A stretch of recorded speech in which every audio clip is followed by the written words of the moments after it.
The Falcon 9 blazes through its 50th launch, and Google is aiding the Air Force in drone strikes.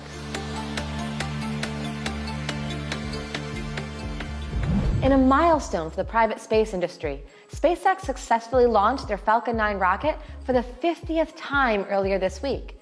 At 12:33 a.m. on Tuesday, the Falcon 9 blasted off from the Cape Canaveral Air Force Station in a blaze of fire. The payload of this landmark flight was a satellite for the Spanish telecommunications company Hispasat.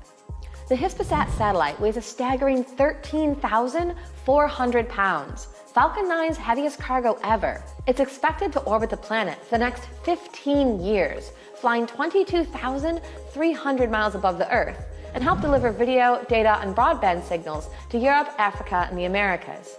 It's a major step forward for the future of modern spaceflight. While SpaceX revolutionizes the private space industry, NASA is continuing to explore the farthest reaches of our galaxy. Since 2016, NASA's Juno mission has been exploring the churning ammonia and sulfur-filled clouds of Jupiter, diving between the planet and the powerful belts of charged particle radiation in the magnetosphere. We don't know much about the inner trenches of this gas giant, but new findings from Juno are beginning to change that. Recent studies have revealed that Jupiter's jet streams extend nearly 2,000 miles below the swirling cloud level, and that the planet's atmosphere accounts for just 1% of its total mass. Juno's visible and infrared observations found that the massive cyclones on both of Jupiter's poles are lasting parts of the atmosphere unlike anything else we've ever seen in our solar system. Each northern cyclone extends nearly as wide as the distance between Naples, Italy, and New York City, engulfing the magnetic poles in breathtaking gaseous storms. And while we still don't know where these cyclones come from or why they never merge, we now know that they make stunning polygonal patterns. But the real secrets of Jupiter don't just lie in the clouds, but stretch beneath its far-reaching jet streams. Incredibly, in the inner depths of the planet, researchers found a fluid mix of hydrogen and helium that rotates like a solid body. Yet we still don't know if Jupiter actually has a solid core. In fact, we've only just scratched the surface of Jupiter. Who knows what secrets we'll discover as Juno continues to dive deeper and deeper.